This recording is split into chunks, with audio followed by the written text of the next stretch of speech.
Hey girl, hey, welcome back to my channel. It's your girl Misha. Thank you guys for joining me yet again for another review. We are back with a brand new review and a new season of Tyler Perry's Sistas, Season 4, Episode 1.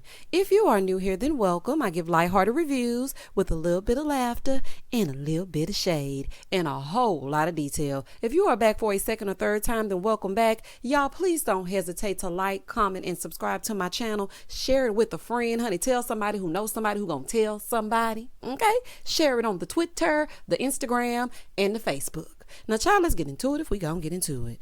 Previously on Tyler Perry's Sistas, we see Jasmine. She's shooting Andi with rubber bullets. We will never forget. We see and Robin. He's setting Andi up, or so we think. Zach gets a stock tip, and Danni is sabotaging her relationship with Preston. So when the episode first opens up, Andi is standing there looking dumbfounded because Robin said, "We're waiting to do it again." So she starts screaming, and I'm like, what is happening? And wakes up from her nightmare. Child, Gary is haunting her in her dreams, okay? Oh, child. Andi woke up like Sleeping Beauty. Locks refreshed, chandelier earrings still chandeliering, and a full face with a lip. Tyler, don't make those lips look unkissed, okay? If she gonna be laying down there all night long, honey, I'm talking about beat. When I tell you her face was beat to the gods and those locks looked like they were freshly twisted, I said, baby, this right here is a Tyler Perry production. We love to see it. Moving forward. So she's trying to hurry off, but Robin is like, I already called Fatima. She's like, no, I gotta go to work. Why would you call her? He's like, it's fine. I'm the boss. Stay a while. Let's stay a while. Shout out to Janet. He's like, just stay for a little bit. You only call me when you're drunk. So she's telling him that she drinks because she's shy. Girl, please. And he's like, so why don't you come to London with me so we can present the settlement? She's like, no, I can't. Like, can I?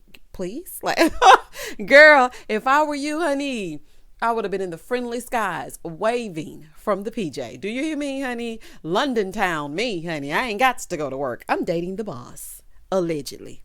So Robin is like, so you're not coming? I only asked once. She was like, well, I find that hard to believe. Well, honey, he been chasing behind you, so I find it hard to believe as well. So she acting all coy, and he likes it.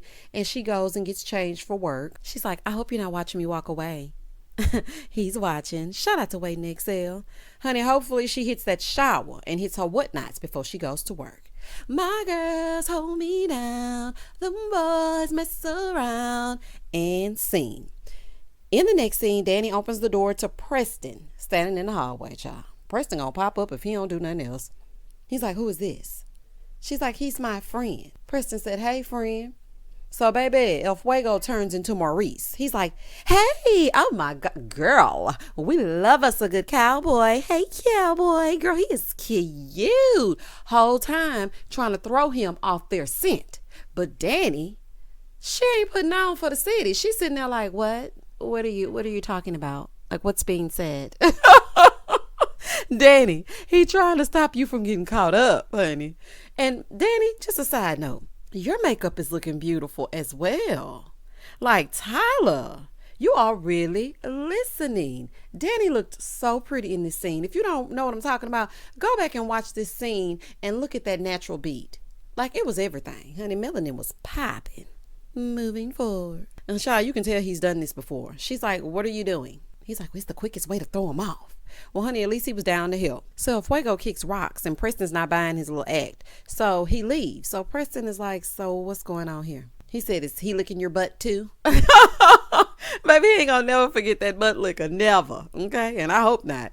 She's like, you're very preoccupied with my crack. Honey, he definitely is. He's like, I'm just asking. She's like, so what are you doing here? He said, I just want to stop by. She's like, unannounced? Like, no text, no call, not even a smoke signal. He said, I lost my phone. I told y'all Preston had a good reason. But Preston, it's 2022, 2021 when this was shot. You could have used your cousin twice removed. You could have used her phone. But, I mean, who just memorizes numbers these days? I mean, I do have 3 numbers memorized in case of an emergency. That's just a side note, honey. Let me tell y'all something.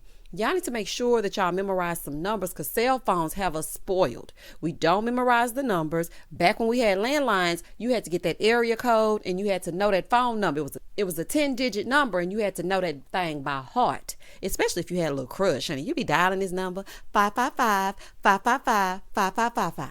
I know that's right, y'all. But anywho, he said he lost his phone. She's like, oh, that's new. He's like, what?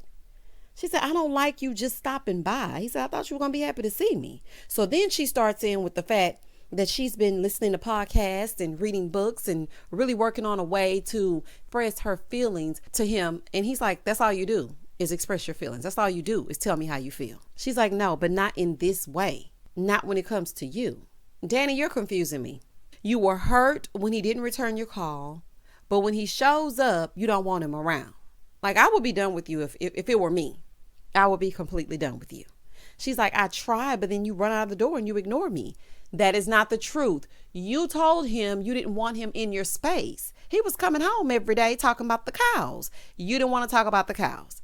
Just say you don't like the man, child, so we can move on. He said, so shoot, go ahead and tell me what you want to say. She said, you don't respect my boundaries. He said, I would love to hear this. Go right ahead. She said, okay. You showed up unannounced to my house. You had my landlord let you in. Now, honey, that was a little creepy. I'm like, okay, now, honey, I know you don't want to get in that bad. You need to wait in the hallway until I get home. Child, opening up my door when I'm not here. Oh, absolutely not. He was like, okay, I won't do that anymore. She's like, you say that, but then, you do it again. She's like, when you tied me up to that bed and I asked you to be released, you said, beg me, gal. Now, I totally forgot about that. Preston, you lost your mind during that scene. Honey, I'm not sure who wrote for you to say gal. Honey, but we don't do gal. Like, down here in the South, I remember one time, this is a story time that's not really a story time. I was working at this restaurant in college, and this man was shaking his glass of the Caucasian persuasion.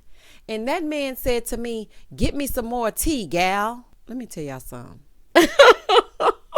Let me tell y'all something. Needless to say, honey, he was parched on my watch, and I made sure every single server left his glass empty. I even went to management and I said, I am ignoring that table right there because he had the unmitigated gall, the audacity, the caucasity to call me gal. And honey, I will not be going back to that table. And I don't want his tip. I don't want his money. I don't want nothing from him. So his daughter gets up, right? And she comes up to me and she's like, I'm so sorry. I'm so sorry about my dad. Like, I mean, that's just him. I really apologize. And then she gives me $100 bill. She's like, I'm so sorry. You don't have to come back over.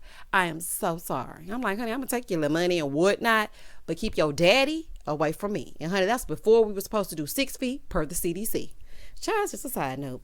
So anywho, he's like, I apologize to you. She said, yes, you did. He said, okay, so give me some credit. She said, okay, so you've been wanting to date a black woman all your life, right? And you didn't realize that you recreated the middle passage, but you want credit for apologizing? Credit without doing the work is called white privilege, Preston. Okay, this is coming out of left field to me. Now, I understand that those are some things that need to be addressed, especially when you date someone of the opposite race. Preston needs to be educated. Absolutely. But where was all of this earlier? Girl, if you did not want to date him, then you should not have dated him. She's like, I feel uncomfortable in my own home. Okay, you feel uncomfortable in your own home, yet your ex-college friend turned stripper forced his way into spending the night by giving you a private creepy dance. Okay? Like he kept on saying, no, just let me stay, even when you said you wanted him to go. Now, I am 100% with you. I don't know why Preston thought that was a good idea to degrade you in that way. And there are some cultural differences. Absolutely. But this is just coming out of nowhere. You're just throwing it on him all at once when you were just cool about a week ago. Child. She said, then you had your brothers who came to my job and threatened me. I brought you into my home. I protected you. I took care of you. And then the next day, your sister was in my home. Like you didn't respect me enough to even call me, let alone ask for my permission. He's like, I apologized. I'm sorry. She said, I don't know her though. He said, but she's not like them. Preston, that's not the point. The point is you had yet another one of your family members in my home when I got here. I don't know what time she on. Okay, and I just got through dealing with your brothers. So I'm going to assume even though she was the one that kind of hooked them up a little bit, if we think back. I don't care. I don't want your sister in my home. I barely want you in my home, child. Ooh, child. It's the foolery for me. So, and listen to me. I do not like uninvited guests. You will not be able to just bring anyone up and through my space. Because you know what? People bring their energy into your space, honey, and that wouldn't work for me. So Danny is like, you don't think they can take her phone and find my address? No, I don't think they was going to be doing all that, child. So she's been holding all this in, and he's like, you should have just told me. He said, but you know what? I get it now. She said, so you really understand? He said, yeah, I understand. He said, you want to screw around with Butt Boy and all the other guys, and I'm in your way. And that's what's going on. She said, I said all that, and that's what you heard. He said, yeah, it's some bullshit. You hear me? And hear me good. Don't call me again. She said, oh, I won't. Not they just broke up because although she was holding all that in and feels that way, she's really mad that he's living with his cousin who's probably pretty and she doesn't know, but the dress was pretty because she heard it over the phone, and he lost his phone and didn't return her call even though he lost his phone. Is this what's happening? Oh, child, honey. Moving forward. In the next scene, Fatima walks into the office, honey, like she just didn't bring the goons out on Hayden. And so Andi shows up. Cute suit, Andrea. Okay. So Fatima's putting the flowers down in her office, right? So she's like, who sent these? She said, who do you think? Gary? Yes, Gary, girl. Who else you think it is? She said, send them to the children's hospital. I know that's right, child. I don't know who he thinks he is. I would not want anything from Gary. He makes my skin crawl, child. Can we get rid of him? Ooh. So Fatima sits down and she's like, oh, I'm just so great today. So Andi said, well, you look great, Fatima, but you got something on your sleeve. Child, now Fatima got a hint of the pig's blood on her clothes. Tima, you got to get rid of that evidence, child. I'm just saying. She's like, oh, it's just some fruit juice. I get it off. And she was like, oh, okay. So they sit down, they start talking. She's like, so how was your night? She said, good. So Fatima said, well, did you see the girls? She said, yeah, I saw them. She was like, did they say anything about me? Because, you know, Fatima trying to figure out if Karen told them that she was pregnant. She's like, I saw her and she asked me to invite you, but nothing else. She said, oh, and you would invite me, right? She was like, no, I'm not stupid. Fatima's like, yeah, because I don't trust that. Did she say anything else? She said, no. Should she have said anything else? Yes, she should have been telling y'all to get ready for the gender reveal. That's what she should have been doing. But she didn't. She's like, so what else did you do last night? Andi said, well, if you must know, I went out with Robin last night. She was like, oh, okay, well, did you beat the street lights? Or did the sunrise on you being over there? Were you over there on sunrise and sunset? And she was like, yeah, girl. So Fatima gets all excited and she's like, oh, you got to tell me about what happened. Girl, I would not want to know, but honey, that's just me. Moving forward. Over at Karen's shop, she shows up. Hey, girl, there's this woman there waiting for her, right? So Pam is like, there's a lady waiting for you. She was like, who is it? She was like, I don't know. So she's like, okay, well, let me just go over there and see. Pam is like, no, do not go over there. Stay here so I can have your back. Honey, I know that's right. So the lady comes click-clacking over to Karen, and she's like, does Zachary live with you? She's like, what is this about? She said, we're just trying to find him. She said, we? What do you mean? Like, is he in any kind of trouble? She said, I can't tell you that, but where is he? She said, I don't know. He don't live with me. Are you sure? Y'all know I can't go a review without it, child. Y'all know I can't. So she's like, so when is the last time you saw him? She said, I don't remember. So she's trying to get information, but honey, Karen is not telling her nothing about her child's father, honey, as she shouldn't. So the lady is like, well, you know what? I guess you can't help me. She's like, no, I can't help you. So finally the lady gets the picture and she's like, okay, I'm leaving. So she left. So when she leaves, Karen tries to call, but Pam is like, no, they're probably tracking your phone. Karen is like, you know what? You right. Do you think this is about all the money that Zach got? It absolutely is. This has Hayden written all over it. All over it. So Karen wants to go over there to the new house that Zach bought, but Pam thinks they're going to follow her. So Karen is like, I know how not to get followed. That's what Jen Shaw thought as well over on Real Housewives of Salt Lake City until they arrested her on her way to Vail in her poetic justice braids. Girl, you better be careful. If they want to track you, they gonna track you. And why would you go to his house anyway? Girl. So Pam is like, but you got 2 clients. Does she? Because that would be new. She's like, just push them back 30 minutes. Now, see, this is like, I know this is fictional, honey, but this is exactly why I do my own hair. Stylists do not respect our time. We give the deposit, we set the time according to their schedule, and then they just do whatever they want, y'all, all willy-nilly. Honey, you need money, Karen. You haven't had a client in 13 episodes, and you got a baby coming. Girl, if you don't have a seat over that shampoo bowl, moving forward. In the next scene, Sabrina and Maurice are at the bank, and Maurice gets a collect call from a Atlanta prison facility. You know how they be calling from automated systems. So he accepts the charges, and he's like, who is this? He's like, it's Q. So Maurice is acting like a tough guy on the phone, and Q is telling Maurice that the DA is going to cut him a deal, but if he gets out, he's like, can I stay with you? Child, he really thinks Maurice is desperate. It's giving thirst bucket. No, stay where you are. Like, not can you stay with him. Maurice, if you take him in, child, at this point, you're going to be running a halfway house in a minute. Like, you better not even think about letting Q stay there. Child, rob you out of house and home. In the next scene, Danni calls Sabrina to tell her what went down with Preston. Nah, don't call her now. You wanted this, Danni, so this is what you got. And child, Danni's curls have finally fell. We love to see it. I was looking at that wig. I said, yes, Danni, for the curls falling. But Karen still got on his sideways wig. It looked a little bit more refreshed. The part don't look as parted, but I don't know, child. We're going to have to get Karen a new one as well. So Danni is like, yeah, he told me not to call him anymore. So Sabrina was like, yeah, that's going to last. She said, forever.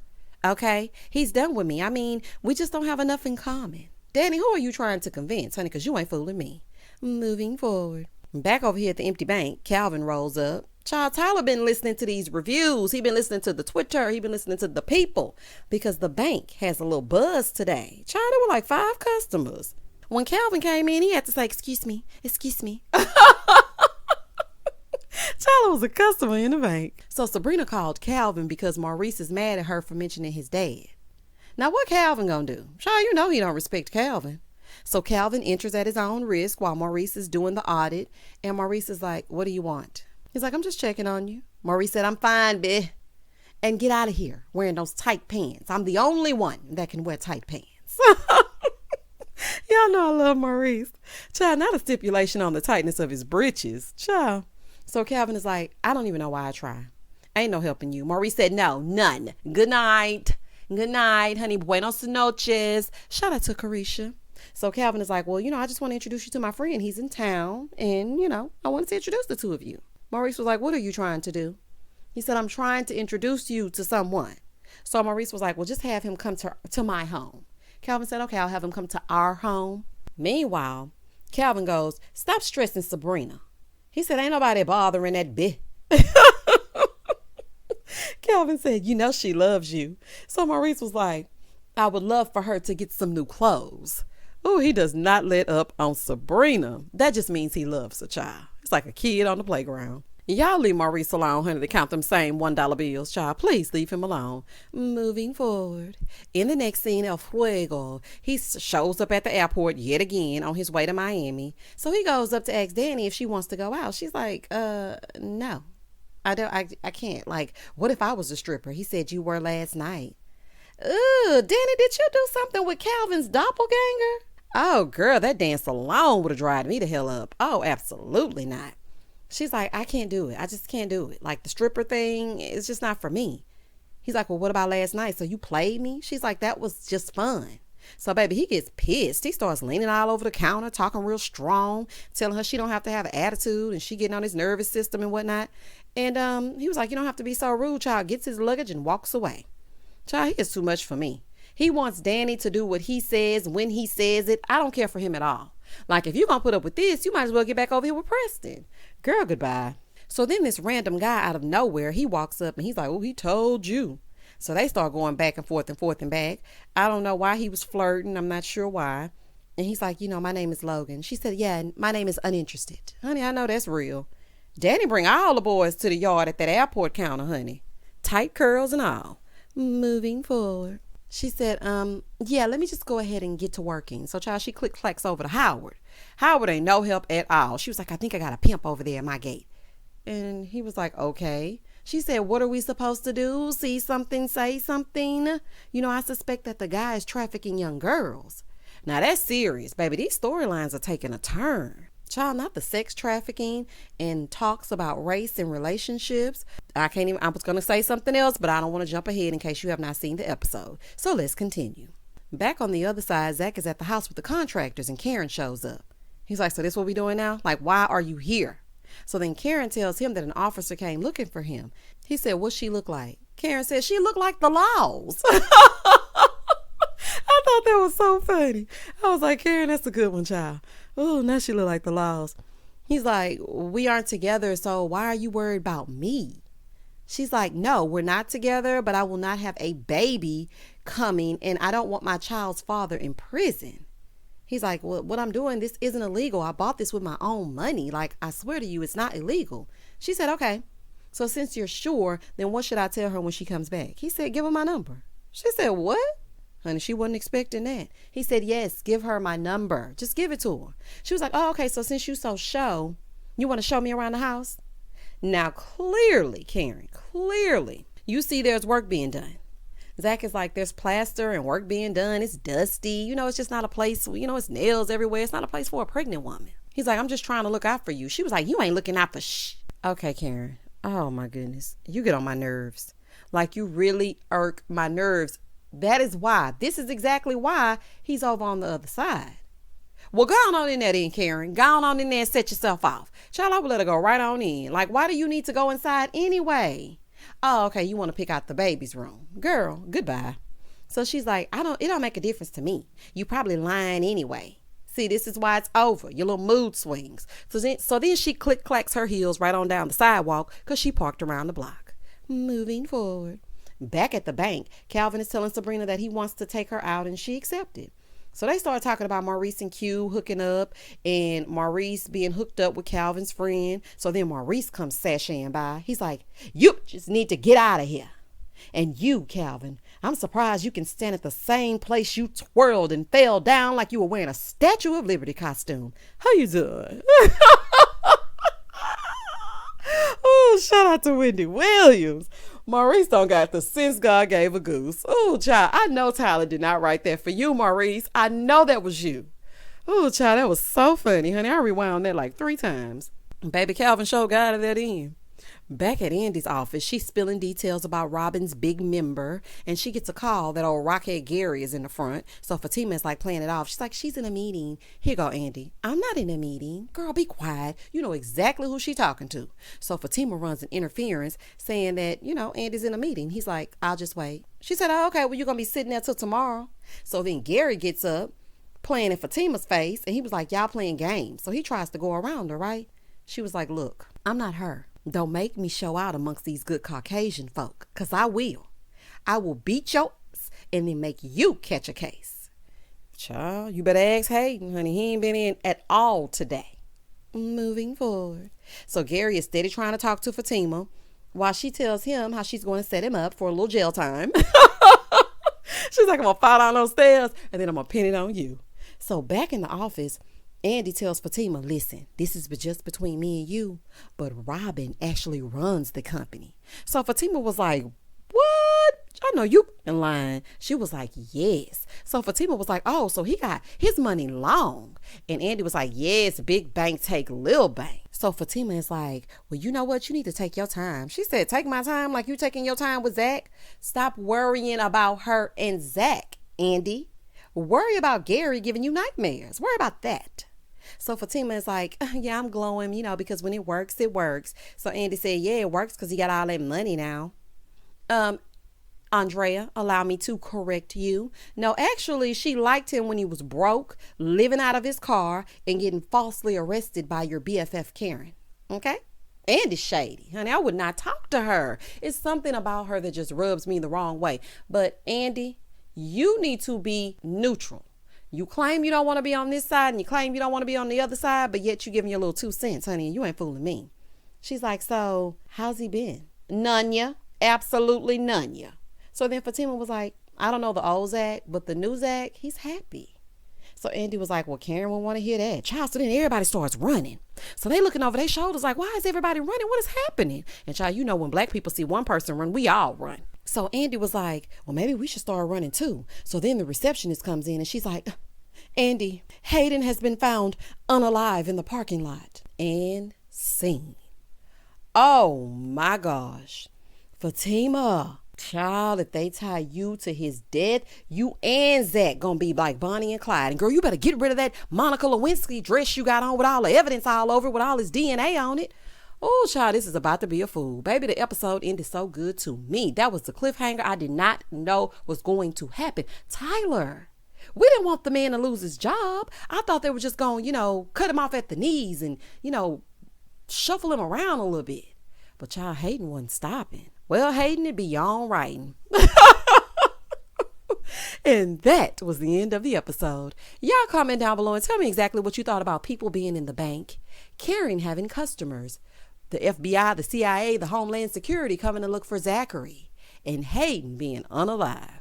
Child, I will see y'all right back here next week. Please don't hesitate to like, comment, and subscribe to my channel. And as always, stay safe, stay blessed, spread love, not germs. Peace.